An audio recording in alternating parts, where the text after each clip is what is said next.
Ανάψτε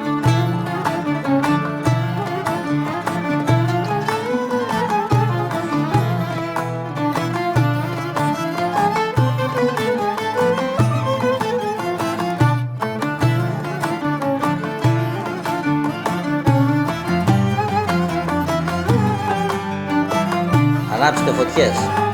Ετοιμάστε σχάρες. Αλλά και σούβλες. Μαζέψτε την παρέα σας. Χοιρινά μπιφτέκια για σήμερα. Και είμαστε η αδερφή Μαλιόρα. Είμαι ο Γιώργος. Κι εγώ Ανδρέας. Μαζί κατασκευάζουμε ψισταριές και φούρνους. Αλλά μας αρέσει το ψήσιμο και το μαγείρεμα. Και η καλή παρέα. Μέσα από το κανάλι μας μοιραζόμαστε μαζί σας συνταγές αλλά και τεχνικές για ψήσιμο και μαγείρεμα. Συνεργάτης και φίλος ο Γιώργος Καραγιάννης. Γεια σας και από μένα, καλοί μου φίλοι και φίλες. Μαζί με τις συνταγές μου σας στέλνω και την αγάπη μου εδώ από το φιλόξενο χώρο του Brothers στον Κορυδαλό και να ευχηθώ σε όλους σας καλά σας ψησίματα. Καλά μας ψησίματα. Σεφ και συγγραφέας βιβλίων γαστρονομίας με πλούσιο συγγραφικό έργο. Μείνετε μαζί μας για να δείτε αυτή την υπέροχη συνταγή που μας χάρισε ο Γιώργος από την προετοιμασία του κιμά, τα μπαχαρικά μέχρι και το σωστό ψήσιμο. Καλά ψησίματα σε όλους. Καλά ψησίματα λοιπόν και από μένα.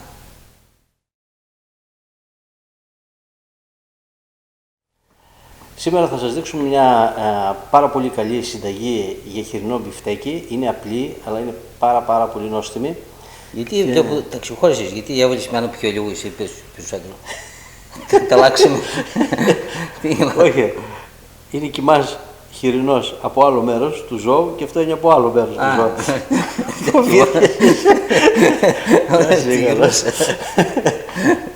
Δεν πας λοιπόν να βάλεις κανένα τσιπουράκι για να δείξω εγώ εδώ πέρα τη διαδικασία. Καλά, Αρμίνια θέλω γονομisia. Άντε με το καλό. Θα σας πω δύο λόγια για τον κιμά, γιατί είναι βασικό. Η πρώτη ύλη είναι πάντα η βασική. Έχουμε εδώ πέρα ένα εκλεκτό χοιρινό ελευθέρας βοσκής και έχουμε 1 κιλό από το κιλότο μαζί με όσο λιπάκι έχει και εδώ πέρα έχουμε 500 γραμμάρια πανσέτα, σύνολο 1,5 κιλό. Σας τα έβαλα χωριστά για να δείτε πως είναι οι όγκοι τους και την περιεκτικότητα σε λίπος. Θέλουμε λίπος, σε όλα τα μπιφτέκια θέλουμε λίπος, μην το φοβάστε. Καλό είναι να πείτε στο χασάπι σας να σας τα κόψει μαζί. Εγώ τα έκοψα χωριστά για να σας τα δείξω. Θα τα ενώσω κατά το ζύμωμα, θα με πάρει λίγο παραπάνω χρόνο. Πάμε να δούμε τώρα βήμα-βήμα πώς θα ετοιμάσετε αυτά τα λίγα μπαχαρικά που έχουμε για αυτό το κιμά. Λοιπόν, τα μπαχαρικά μας δεν είναι πολλά. Κυριαρχεί το μαύρο πιπέρι και θέλουμε για 1,5 κιλό κιμά 2,5 γραμμάρια πιπέρι μαύρο. Σε κόκκους, γιατί έχει σημασία να είναι σε κόκκους, να δώσει όλο το άρωμα. Θέλουμε μια πρέζα γερή, κανέλα και ινλάνης. Την έχουμε σε ξυλάκι, είναι περίπου 0,3 γραμμάρια. Χρειάζεται μια ζυγαριά ακριβίας όπως έχουμε και εμείς. Αυτά είναι τα δύο κύρια μπαχαρικά, η κανέλα και το πιπέρι. Και βέβαια το κύριο ενισχυτικό γεύσης είναι το αλάτι. Γι' αυτό λοιπόν θέλουμε καλό θαλασσινό αλάτι. Πάμε να χτυπήσουμε αυτά τα μπαχαρικά στο γουδί, να γίνουν σκόνη και να βγάλουν όλο τους το άρωμα. Και μετά προσθέτουμε το αλάτι. Τα μπαχαρικά μας είναι έτοιμα εδώ.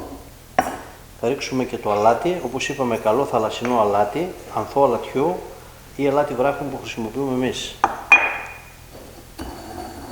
Και αυτό θα το συνθλίψουμε εδώ πέρα, θα το στουμπίσουμε κοινώς, να ανακατευτεί με το πιπέρι και την κανέλα και να πάρουμε έτσι ένα αρωματικό αλάτι που θα πάει ομοιόμορφα τα αρώματα μέσα στον κιμά. Έτοιμα τα μπαχαρικά μας.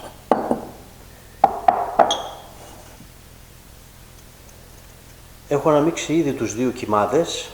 Εσείς, όπως είπα, είναι καλύτερο να τους αναμίξετε την ώρα που θα γίνεται το κόψιμο στο χασάπι. Έχουμε μια σειρά ακόμα από μυρωδικά και άλλα που θα προσθέσουμε και παίζει πολύ μεγάλο ρόλο η διαδικασία και ο τρόπος με τον οποίο θα τα προσθέσουμε μέσα στο κιμά. Θα ξεκινήσουμε για 1,5 κιλό κιμά, ένα κρασοπότηρο περίπου 100 ml γάλα, πλήρες γάλα φρέσκο. για να δώσουμε υγρασία πρώτα στο κιμά. Ανακατεύουμε μέχρι να απορροφηθεί όλο το γάλα από το κρέας. Είμαστε έτοιμοι. Εδώ έχω μια μισή κουταλιά της σούπας πολύ ψιλοκομμένο μαϊδανό. Μόνο τα φύλλα. Τον κόβετε ψηλό. Θέλει υπομονή με κουφτερό μαχαίρι του σεφ. Το κάναμε πάρα πολύ ψιλοκομμένο για να πάει σε περισσότερο η μάζα του κιμά. Να γίνει πιο ομοιόμορφη δηλαδή η κατανομή του και να μην πολύ φαίνεται μέσα.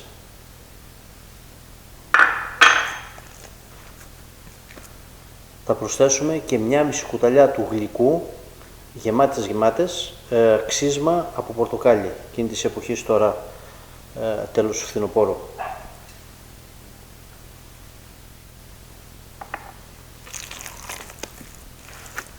Και ανακατεύουμε, ζυμώνουμε δηλαδή ακόμα ένα ζύμωμα, προσθέτουμε τα υλικά μας ένα-ένα ή δύο-δύο μέσα στο κιμά και έτσι μας δίνεται η ευκαιρία να κάνουμε περισσότερα ζυμώματα, γιατί το ζύμωμα στο κιμά είναι πάρα πολύ σημαντικό. Όπως επίσης σημαντικό είναι να ζυμώνετε το κιμά πάρα πολύ κρύο, γι' αυτό μια ώρα περίπου πριν τη διαδικασία του ζυμώματος καλό είναι να βάλετε το κιμά στην κατάψυξη και έτσι θα είναι πάρα πολύ κρύος, όπως είναι και εμένα τώρα.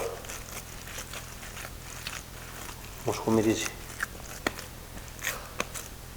Θα προσθέσουμε και ένα αυγό.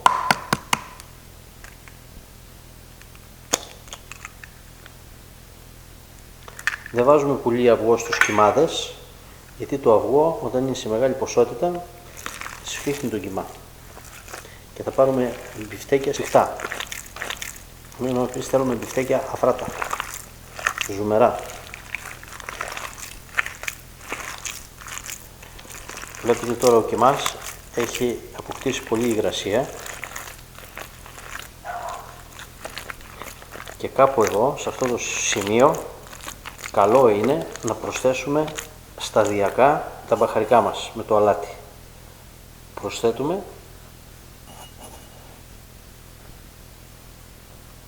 και ζυμώνουμε σταδιακά. Το κάνουμε αυτό ώσπου να βάλουμε όλα τα μπαχαρικά. Με την υγρασία που έχουμε δώσει τώρα στο κιμά θα λιώσει το αλάτι, θα πάει παντού μέσα στο κιμά και θα μοιράσει το άρωμα ομοιόμορφα μέσα στη μάζα του κιμά. Και κάπου εδώ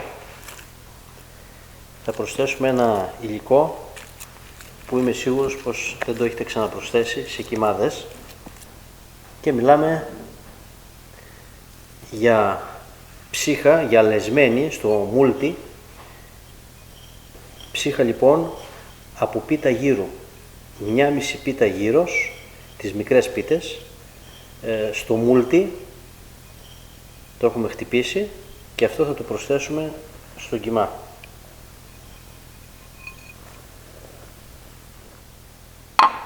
Και εδώ προσθέτουμε και ανακατεύουμε για να έχουμε ομοιόμορφη κατανομή.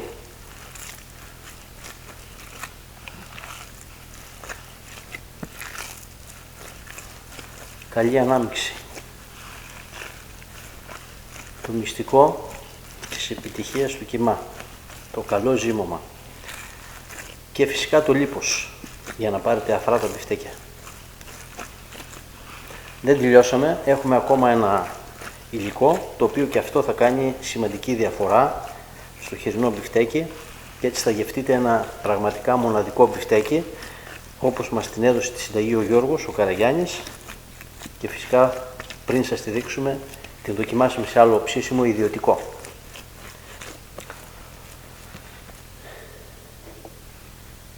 Τρεις κουταλιές της σούπας κασέρι τριμμένο για 1,5 κιλό κιμά.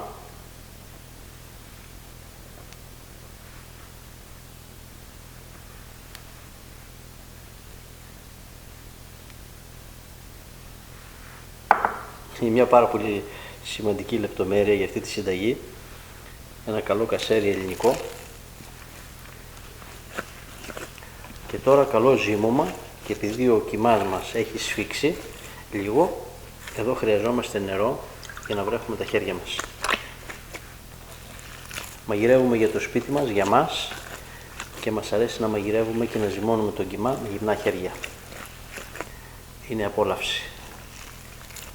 Στην εστίαση επιβάλλονται τα γάντια. Εάν ο κιμάς είναι πάρα πολύ μαλακός, μπορείτε να βάλετε λίγη φρυγανιά, 1 με 2 κουταλιές της σούπας. Εγώ χρειάζομαι αυτή την ποσότητα που τη βλέπω, περίπου 2 κουταλιές της σούπας είναι αρκετό. Δεν θέλουμε να πάρουμε πολύ σφιχτό μείγμα, αλλά ούτε και πάρα πολύ μαλακό. Θα έχει αυτή την υφή. Βλέπετε, σαν λάσπη. Ζυμώστε καλά για 7-8 λεπτά, όσο περισσότερο τόσο καλύτερα. Μετά από αρκετό ζύμωμα είμαστε έτοιμοι και θα βάλουμε το κιμά, αφού τον σκεπάσουμε με μια μεμβράνη, θα τον βάλουμε στο ψυγείο για 3 ώρες. Μπορείτε και για περισσότερες ώρες, μπορείτε και για 12 ώρες, ακόμα καλύτερα. Στο ενδιάμεσο όμως καλό είναι να κάνετε και ένα ζύμωμα. Θα περιμένουμε και σε λίγες ώρες θα ανάψουμε φωτιά και θα σας δείξουμε βήμα-βήμα το επόμενο στάδιο που είναι πολύ σημαντικό και δεν είναι άλλο από το σωστό ψήσιμο. Θα ψήσουμε και στη σούβλα και φτέδες. Σε λίγο η συνέχεια.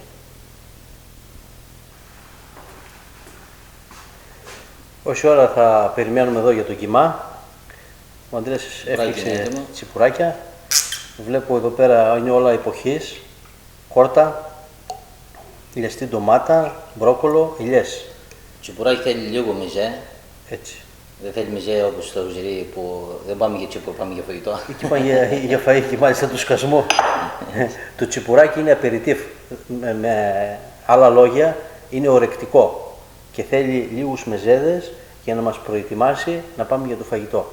Έτσι πίνετε το τσιπουρό, αγαπητοί μας φίλοι. Έτσι ακριβώς. Στην υγειά μας, στην υγειά σας.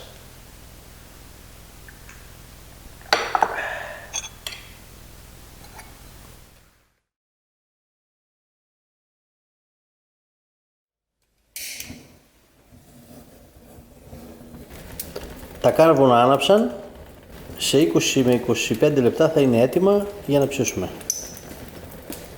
Εύκολα, γρήγορα και χωρίς καπνό. Τα κάρβουνα είναι έτοιμα. Το πρώτο βασικό που πρέπει να προσέξετε είναι τα κάρβουνα. Θα πρέπει να ανάψουν καλά, να έχουν κοκκινήσει δηλαδή. Όσα κάρβουνα δεν έχουν ανάψει καλά τα βγάζετε στην άκρη.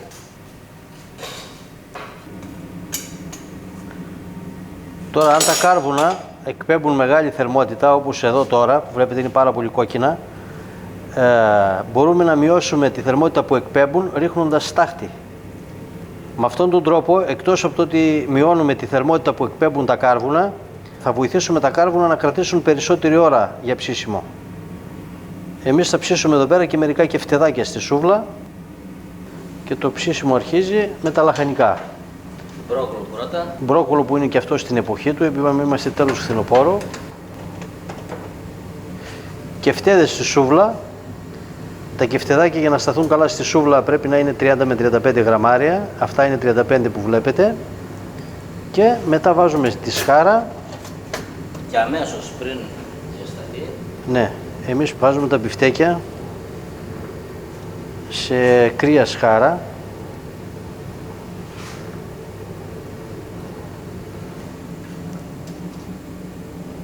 Και τα ανασηκώνουμε ή τα παραμερίζουμε ελαφρώς. Έχουμε κάνει μπιφτέκια 135 γραμμαρίων και τα κάναμε σε μακρόστενο σχήμα, γιατί έτσι μας βολεύει να τα γυρίζουμε με την τσιμπίδα. Να τα πιάνουμε όπως βλέπετε εκεί πέρα και να τα γυρίζουμε. Εάν ψήσετε σε κρύα σχάρα και κάνετε ό,τι ακριβώς κάνει τώρα ο Ανδρέας, παραμερίζει δηλαδή τα μπιφτέκια, δεν τα αφήνει σε ησυχία, τότε τα μπιφτέκια δεν θα σας κολλάνε. Μπορείτε βέβαια να βάλετε και λίγο λάδι εξωτερικά. Βοηθάει και αυτό. Η χαρά βέβαια του ψήστη είναι εδώ, στα περιστρεφόμενα. Τα κεφτεδάκια. Είναι μικρούλια, θα γίνουν τραγανά εξωτερικά και θα ψηθούν και γρήγορα γιατί είναι μικρά σε μέγεθος. Και το πρώτο γύρισμα συνήθως εμείς το κάνουμε γρήγορα.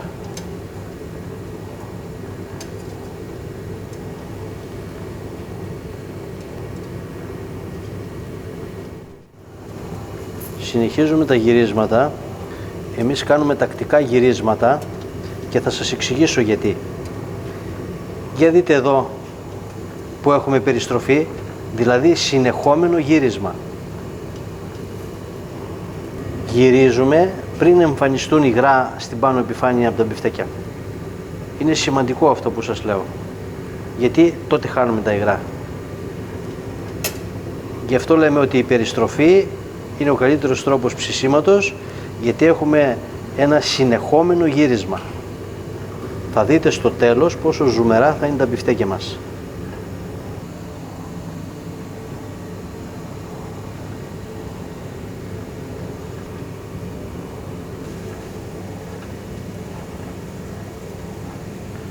Βλέπετε αρχίζουν να παίρνουν χρώμα.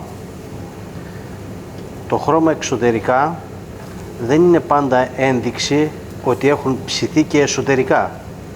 Γι' αυτό η χρήση θερμόμετρου για μας είναι απαραίτητη αν θέλουμε να έχουμε ένα μπιφτέκι ζουμερό, καλοψημένο και να μην έχει στεγνώσει. Και αν είστε αρχάριοι, εμπιστευτείτε το. Έτσι θα μάθετε για να κρίνετε σιγά σιγά και με το μάτι πότε ένα μπιφτέκι είναι έτοιμο.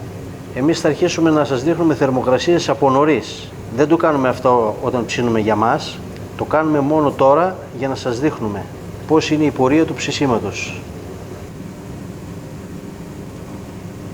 Εσωτερικά είναι στους 47 βαθμούς περίπου, λοιπόν 45.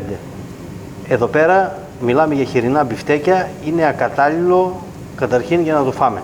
Η σωστή θερμοκρασία για χοιρινό μπιφτέκι είναι στους 75 βαθμούς για να είμαστε απόλυτα ασφαλείς. Πάντως από 65 και πάνω. Βλέπετε τώρα πως είναι εξωτερικά και ποια ήταν η θερμοκρασία του. Τώρα γυρίζουμε για να μπορέσει ομοιόμορφα να πάει η θερμοκρασία μέσα για να μην μας ξεραθεί απ' έξω. Μερικές φορές για κάποιο λόγο η φωτιά δεν είναι ομοιόμορφη παντού. Και έτσι μπορούμε και να αλλάζουμε και τα μπιφτέκια. Δηλαδή αυτό που προπορεύεται μπορούμε να το αλλάξουμε θέση με αυτό που είναι πιο πίσω, αν θέλουμε να βγουν μαζί όλα, όπως και αυτό.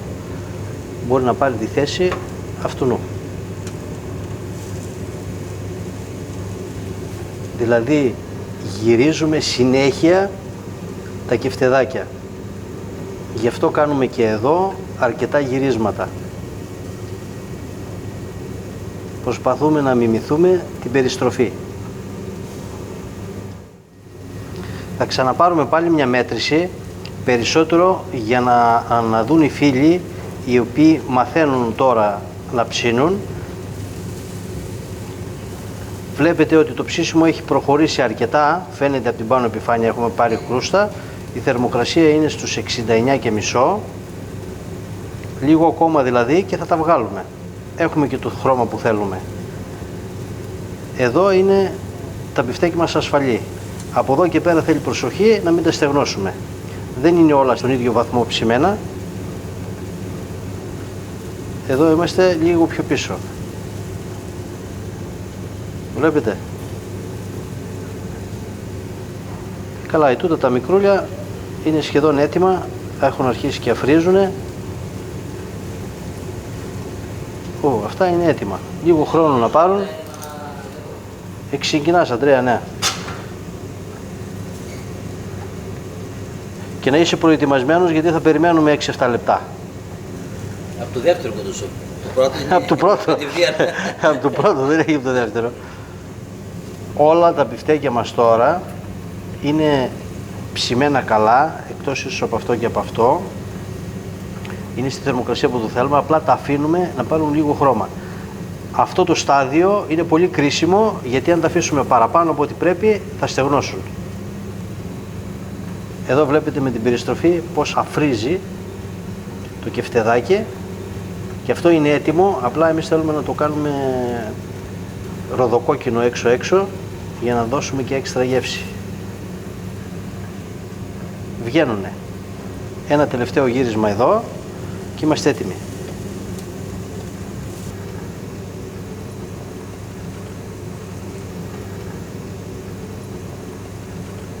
Βλέπετε ότι και η περιστροφή έρχεται στον ίδιο χρόνο που χρειάζεται και ένα μπιφτέκι για να ψηθεί.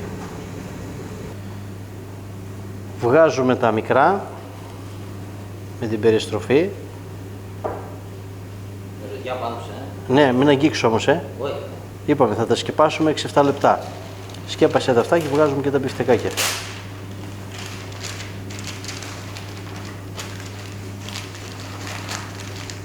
Εσωτερικά λαδόκολλα, εξωτερικά αλουμινόχαρτο για να μείνει μέσα η θερμοκρασία. Έτσι πετυχαίνουμε να χάσουμε τα λιγότερα υγρά κατά την παραμονή. Και τα μπιφτέκια τρία είναι έτοιμα, νομίζω ότι είναι καλό να τα βγάλεις. Αυτά είναι. Τσιτσιριχτά. Και με ροδάτα.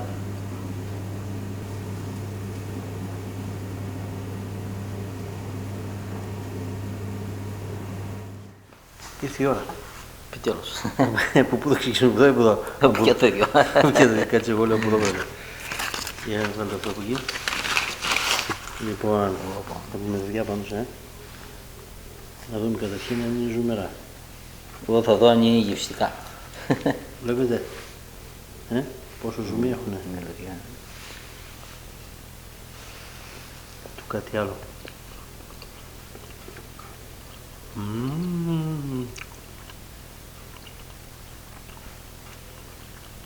Πολύ γευστικό. Υπέροχα αρώματα.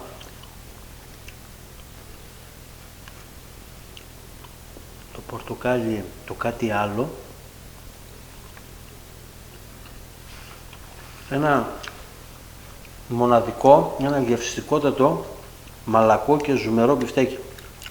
Δάτε. Καλοψημένο, με ωραία υφή. Ακόμα μια υπέροχη συνταγή του φίλου μας του Γιώργου του Καραγιάννη. Υπέροχη γεύση. Αυτά εδώ τα αφήσαμε ακόμα σκεπασμένα. Για να τα δούμε.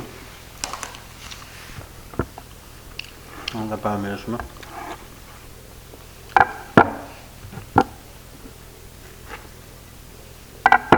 Για να δούμε. Είναι πιο μικρό σε μέγεθος. Παρ' όλα αυτά είναι και αυτό πολύ ζουμερό. Είναι πιο τραγανό.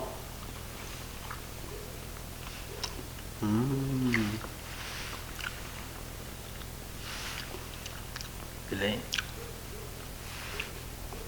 Απίθανο, δεν μπορώ να καταλάβω κάποια διαφορά του ενός με το άλλο.